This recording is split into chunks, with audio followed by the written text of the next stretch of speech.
So my name is Quintus from the Flashbots research team. Today I'm talking on auctions, privacy, and a cat. And my motivation is sort of to take this discussion about MEV and the discussion about distributing MEV back to users and ground it in like a mechanism or like a class of mechanisms that people have been talking about implementing. And so the real point I'm trying to make is that the design space is bigger than we realize, and there's much more to explore, and I'll sort of give a direction in which we could go further. But first, like a brief overview of what I mean when I say a mechanism for distribution. Okay, so starting from basics, we have a user trying to interact with a blockchain or blockchains. In this case, I just put Ethereum because it's easy to think of. Right, and so the user has some intent, something they're trying to accomplish on the chain, but they don't understand how the chain works. Most of us don't understand the intricacies of it, and they don't understand what the best way of interacting with all the different smart contracts is, etc., etc.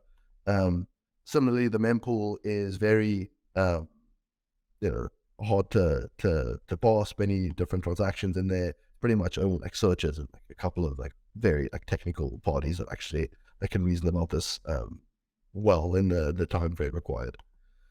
So the user's confused. That's like me and you.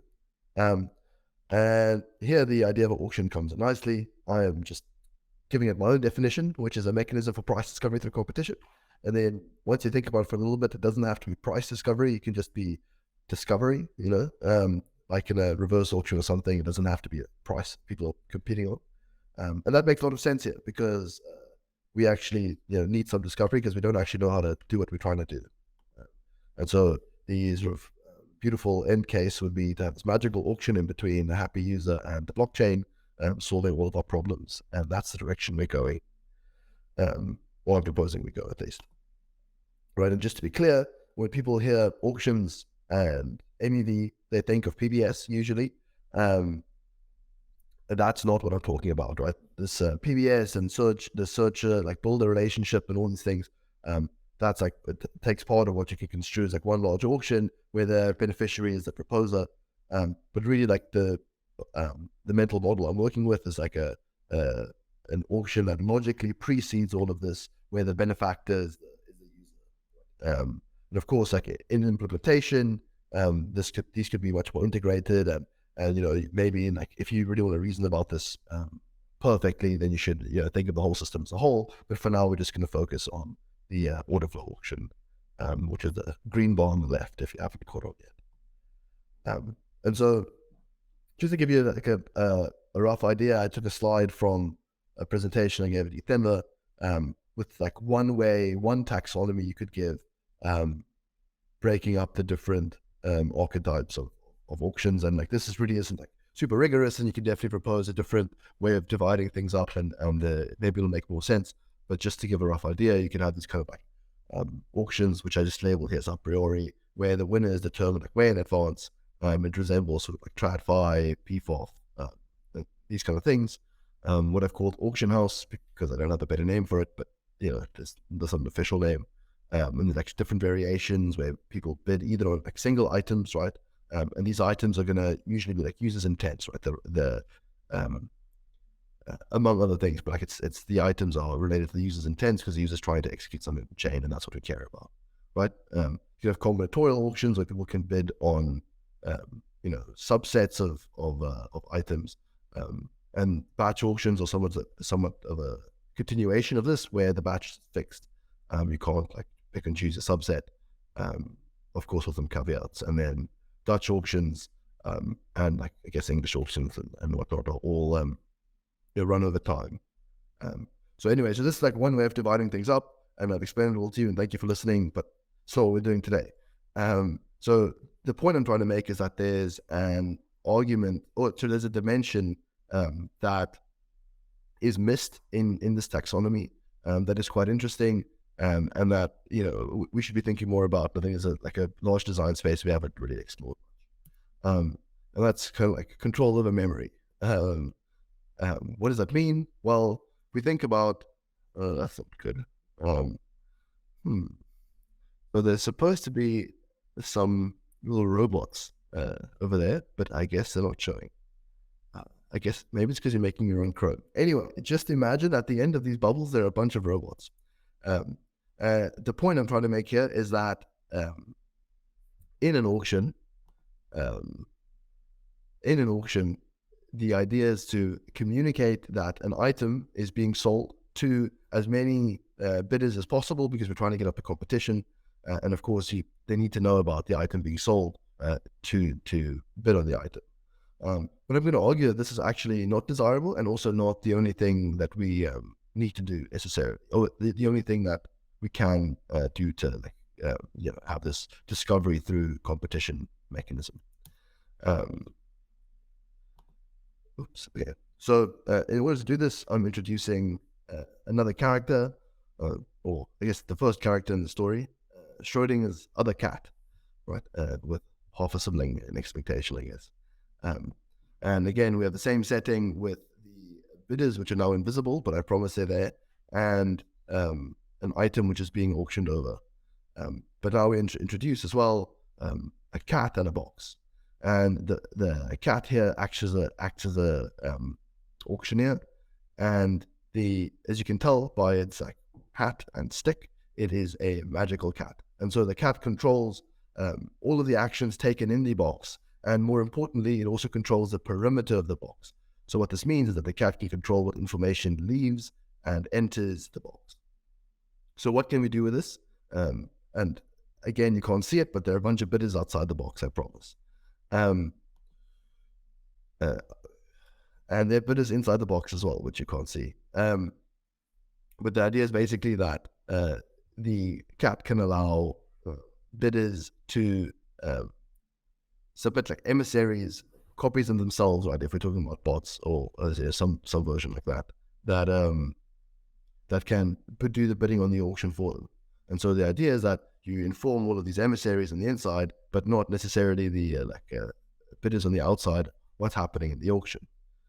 If the boundary of the box is fully transparent, the outcome is that at the end of the auction, all of the bidders outside of the box are fully aware of what transpired in the auction, what the item was, perhaps even who won the item, what the largest bid was, who knows, but there's at the very least, they're aware that this item was auctioned off. But this may not be desirable. And there's some other outcomes which we could have as well. Like, for example, we could have an outcome where only the winning bidder is aware of the item which was auctioned off, right?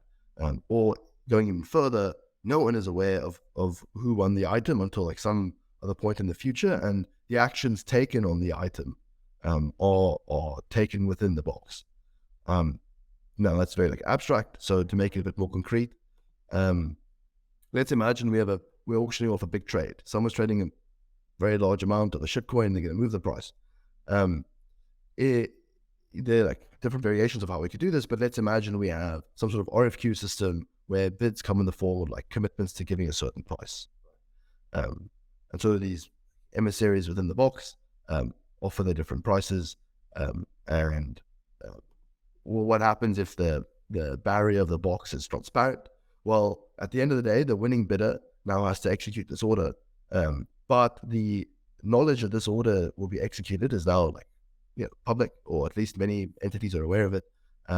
And so there's competition to execute this order. If they're going to move the price, maybe someone else is trying to price this in, and it's not desirable, or it's not the best conditions for this bidder. And so they might actually want this information.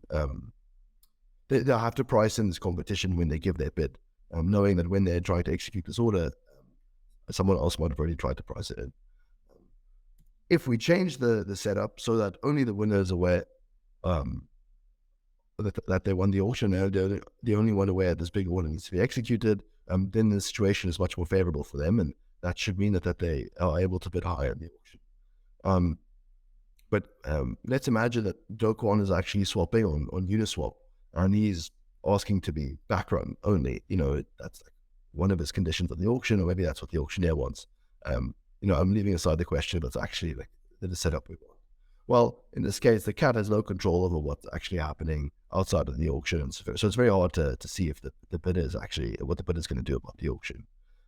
However, if the outside bot or bidder is never made aware, or was only made aware at some point in the future, what the outcome of the auction was. And the action taken on the order, like the formation of the bundle in which the order is executed, happens inside of the box.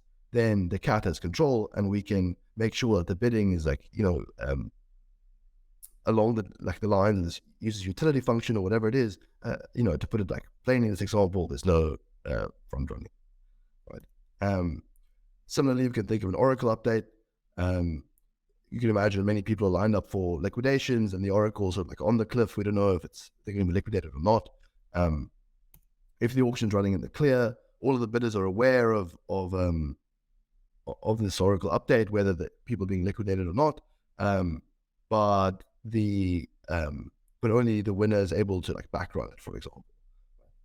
However, if we make this barrier, less transparent, somewhere else on the permeability spectrum, and only the winner is aware of this, they now have incentive to bid more for this information as well, because it gives them an edge in the market. They know something that their competitors don't, their competing traders don't. Right. And so I'm running out of time. So just to briefly go over like the kind of things that I covered here, what we can do with information. One is we can select for desirable competition that drives up revenue, but not competition that is detrimental to the users, the user's wishes or their intent, right? Monetization of information. The Oracle example covers that quite clearly, I think. And then like control over action taken on information, right? If we have control over what happens inside of the box but not outside, if we can keep sensitive information within the box, then we can stop things which we don't want from happening, which we don't want to happen from happening. And I gave a very specific instantiation of like the cat in the box, but actually, like the point I'm trying to make is that we can combine many boxes, we can combine many cats. You can get dogs, you can get triangles, you can go crazy. My point is that there's like a lot we can do with privacy, that and like how information flows and how we can draw things. That cryptography and distributed systems have allowed us to do, and we haven't really I don't think we've explored the full design space, and so it'd be interesting to see what people come up with. So that's why I always say it's not if you know, you should ask yourself, what action can I take on what information? And that's pretty much it. Over time, I think, and so just highlighting a special cause. A lot of homeless cats out there. Do your best to donate or adopt. Cool. I think that's it. There we go. Awesome. Thank you. We're still waiting for Danning to join in just a minute. Questions. Yes. So you probably get one or two. One of them that was asked is, how do you control information access here without leaking? So I think the answer, which I guess so here's one very basic example. You could just have a bunch of people submitting scripts which are encode their bids, right? You take as input the item, you give as output the bid, and now that run on the server, and some trusted party calculates the bids for these people. That's one way of doing it.